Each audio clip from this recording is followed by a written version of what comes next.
Bom, hoje nós vamos falar um pouco sobre um fenômeno que está acontecendo na modernidade.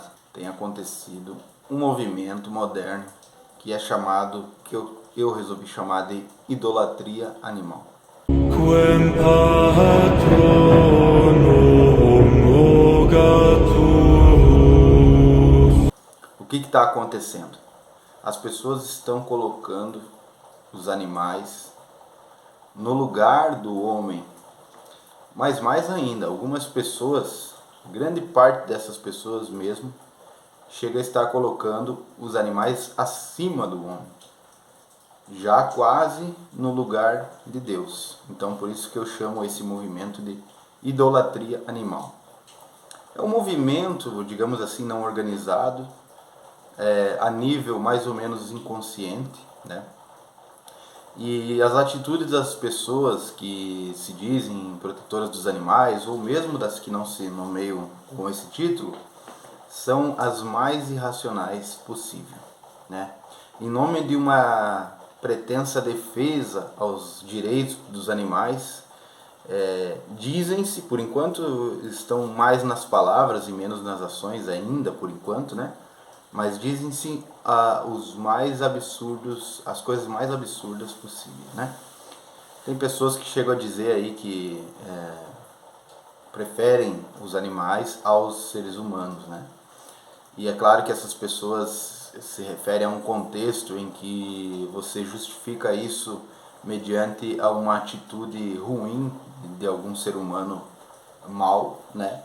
E a gente até entende esse lado, mas o problema é que isso é dito de forma generalizada. Isso com o tempo, né, acaba se tornando que as pessoas vão acabar por entender que realmente a vida animal, né, a existência dos animais irracionais, elas valem mais do que uma vida humana, o que é um absurdo, né?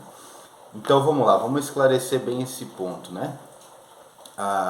Algumas coisas bem óbvias têm que ser ditas porque nós vivemos na verdadeira idade das trevas, né? Nós vivemos numa época em que os valores estão invertidos e que o óbvio não é mais tão óbvio assim, né? Vamos lá. A natureza criada por Deus, ela está devidamente ordenada, né? Então nós temos aí, né, nessa ordem geral das criaturas, nós temos mais ou menos assim. Nós temos os minerais, né, que são as pedras, a água,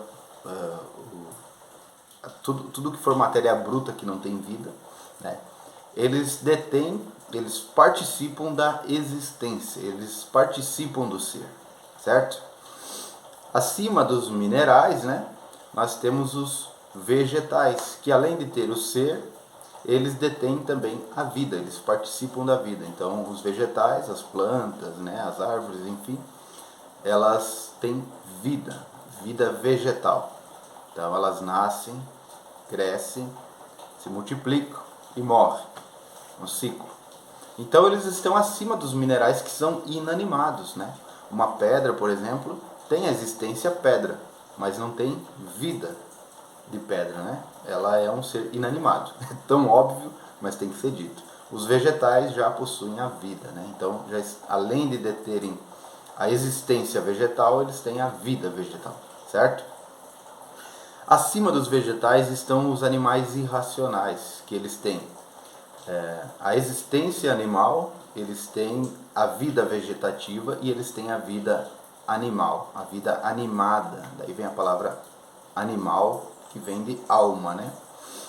Não que os vegetais não tenham alma, eles têm uma alma vegetal, diferente.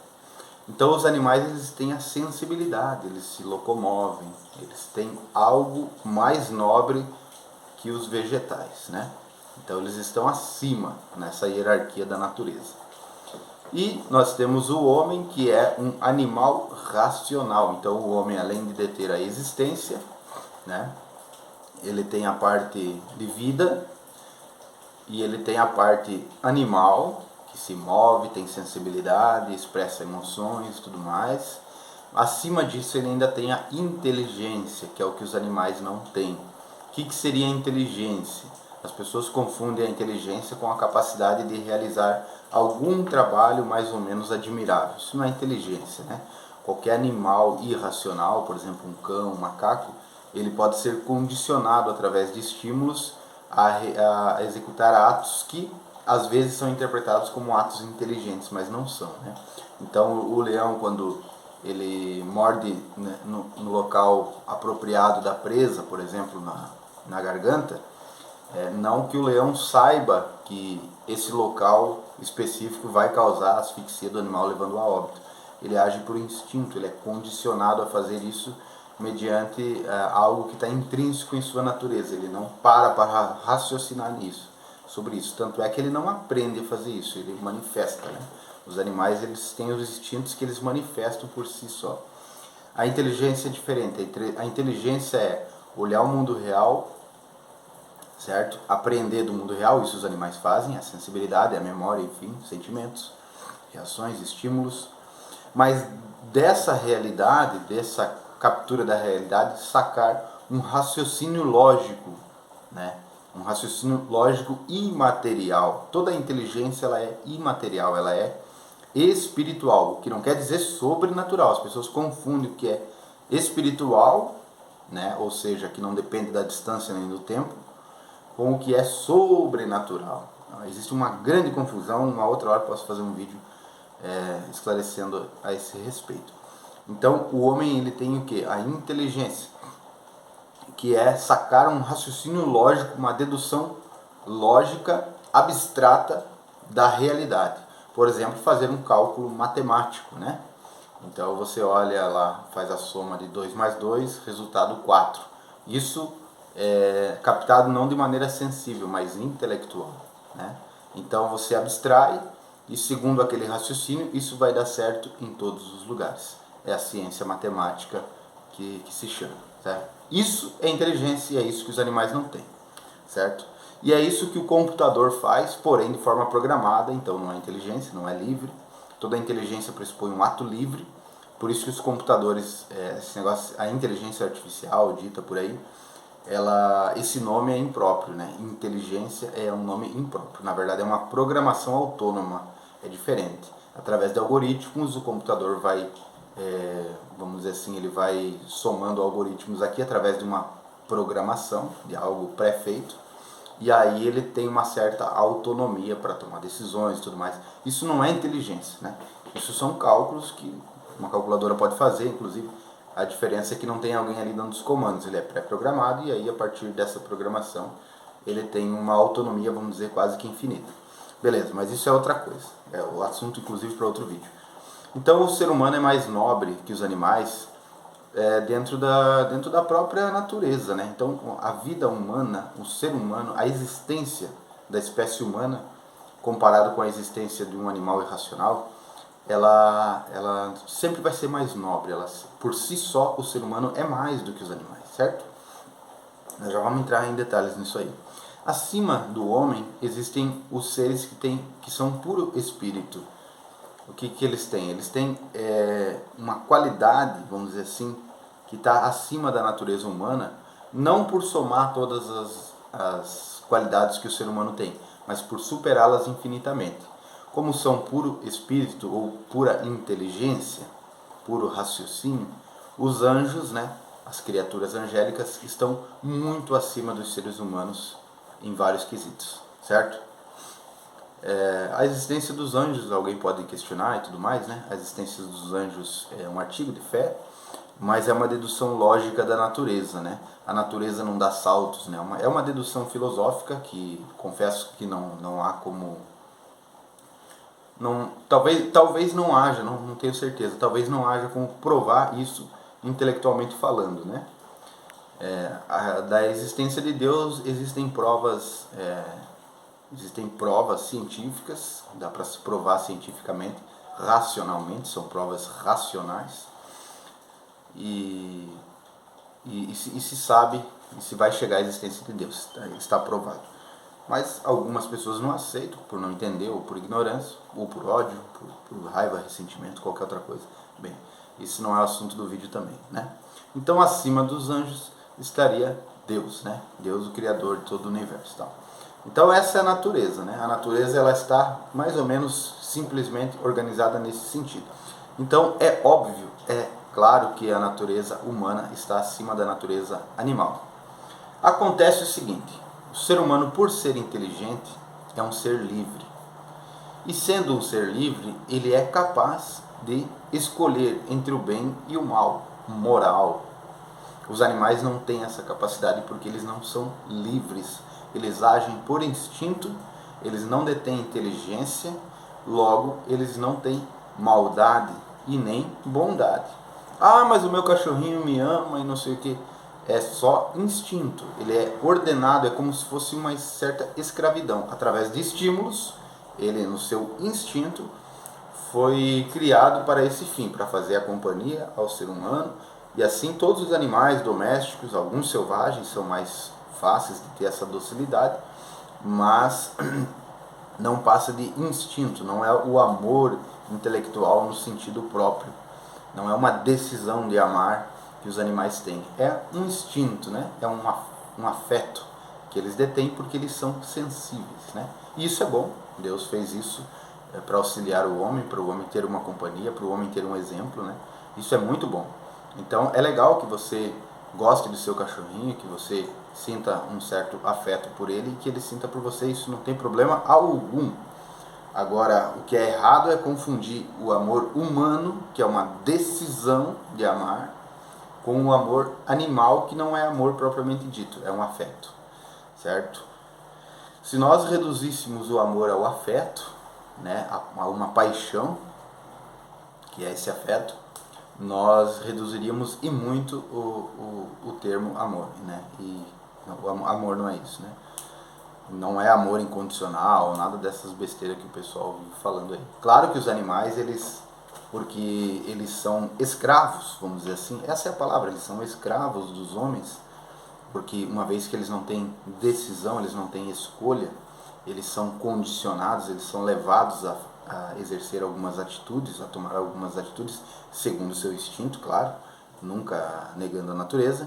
Então não há que se falar, meu cão me ama, teu cão não te ama, teu cão foi condicionado, né, a ter esse afeto por você, e você dê graças a Deus por isso, né? Mas não há mérito algum na atitude do animal em ter um afeto. Ele mesmo não tem mérito algum, a não ser o da sua própria natureza, que foi dado por Deus, certo?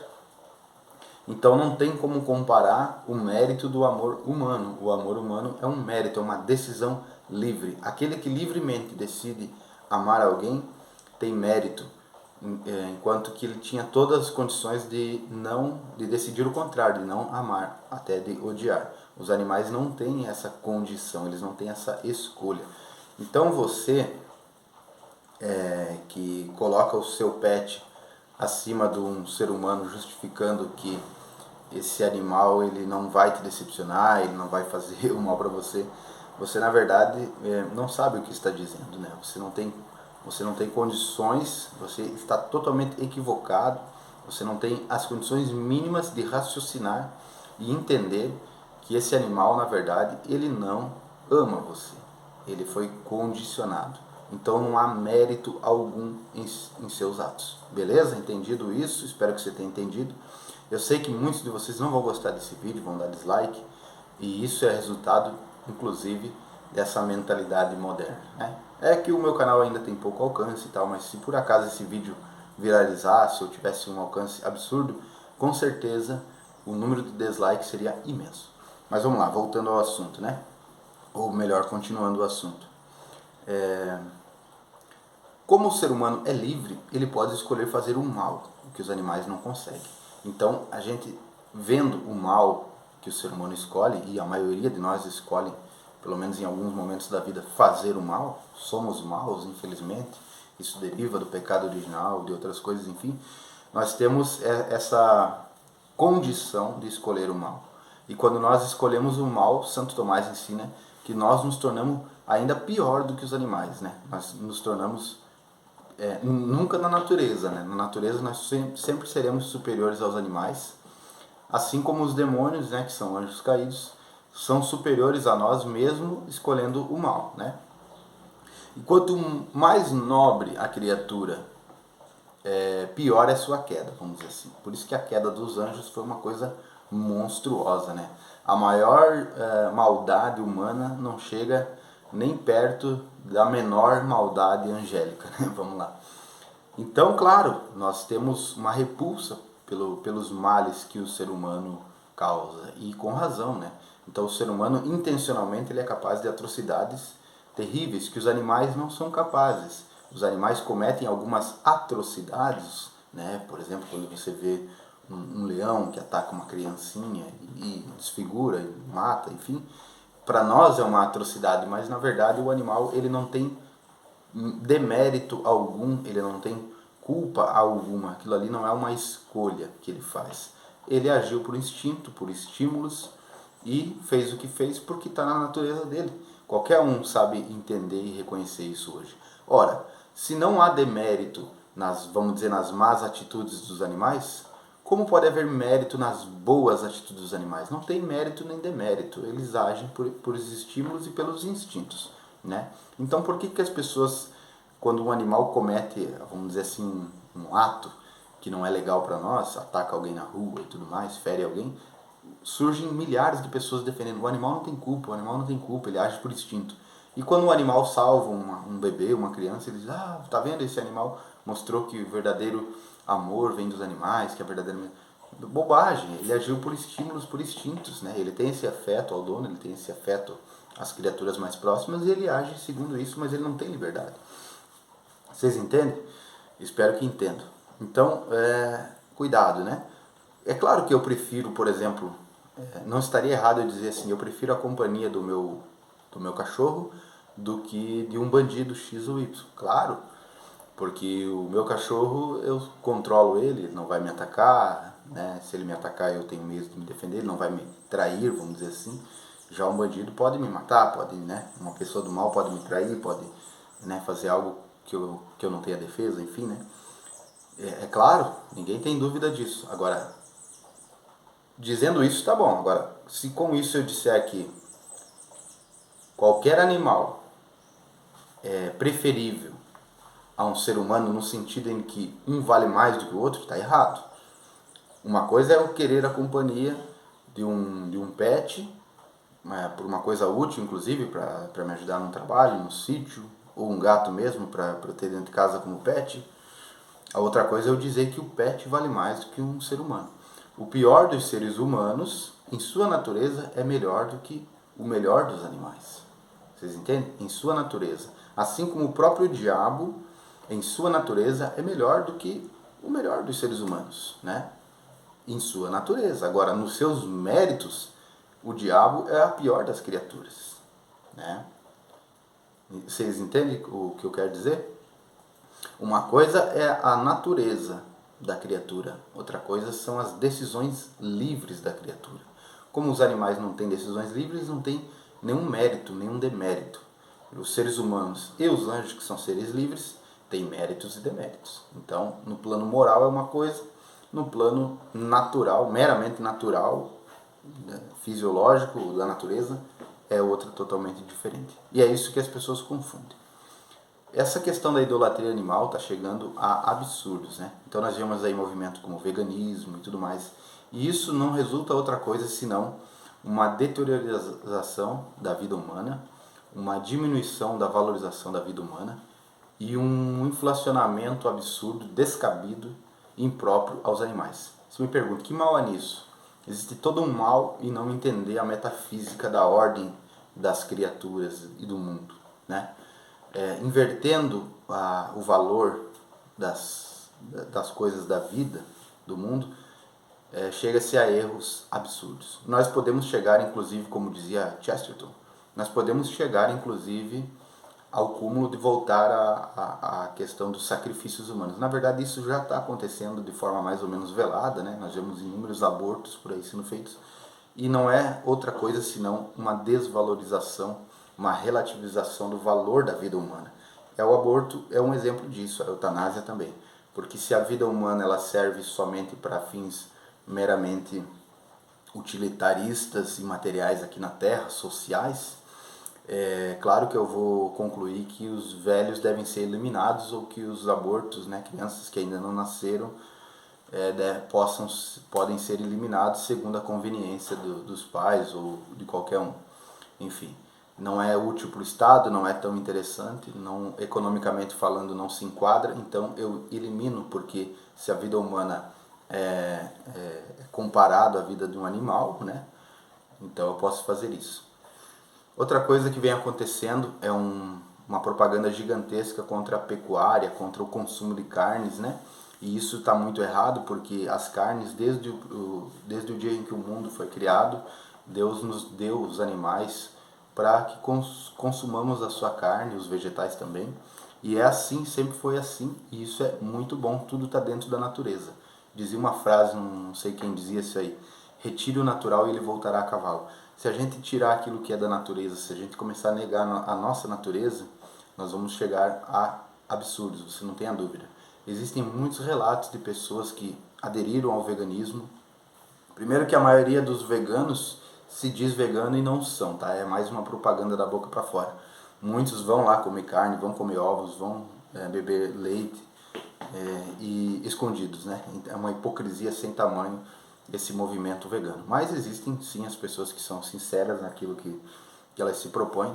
O veganismo para mim é uma doença, é uma ideologia perversa que deve ser combatida na raiz. Ah, mas isso não faz mal, não atinge você, não. O veganismo e o vegetarianismo são coisas diferentes. Uma coisa é a pessoa dizer que não come carne por motivos quaisquer. Eu não vejo sentido nisso, mas tudo bem. Agora, o veganismo, como a justificativa dele, que está por trás do movimento vegano, é o seguinte: parar com a indústria de carne para, com isso, parar com o sofrimento animal. Ora, não tem como eu aderir ao veganismo, eu ser vegano, e eu sozinho querer parar a indústria de carne. Não fazer a menor diferença. Então o veganismo, por essência, ele precisa ser implementado em toda a Terra, né? Então é uma ideologia que vai concluir, é uma ideologia totalitária que vai concluir por forçar as outras pessoas que não quiserem aderir à causa a se tornarem veganos, senão não adianta nada. Não adianta 10 vizinhos meus parar de comer carne e outros 30 continuarem comendo, porque a indústria vai continuar.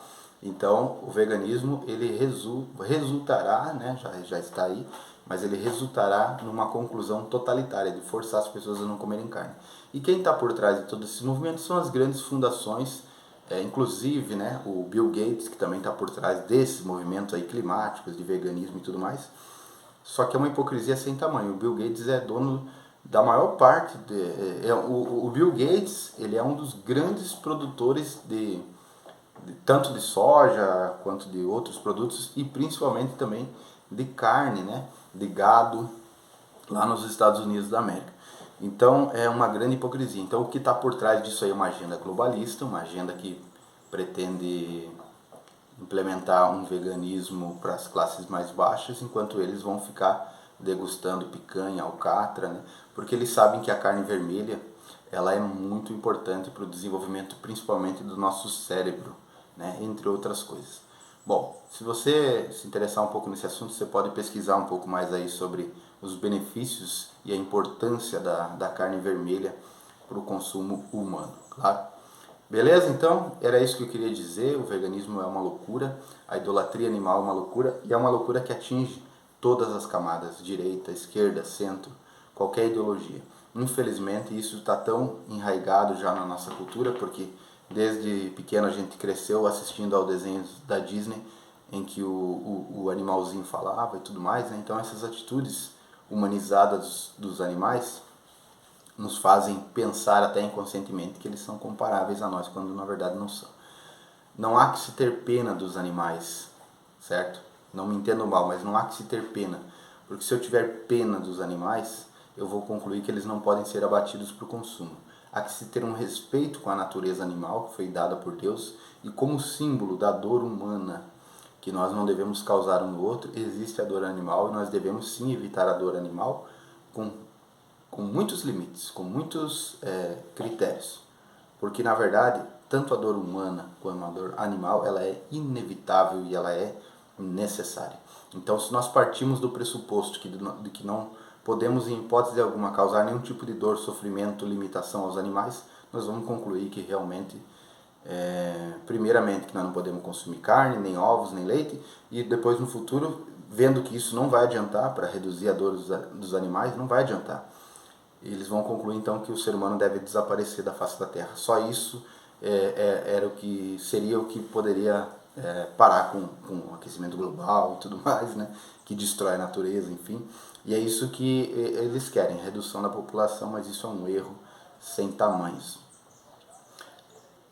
A dor animal, o sofrimento animal sempre vai existir, é assim na natureza, mesmo entre os animais selvagens lá na África, em que o homem, em alguns lugares em que o homem nem chegou ainda, ou que só chega observando, você vê que entre os animais eles se matam, eles se causam dor, eles passam sofrimentos, eles passam sede, fome, eles passam peste, privação, doença, tédio, cansaço e tudo mais, né? Então é inerente à vida animal, entendeu?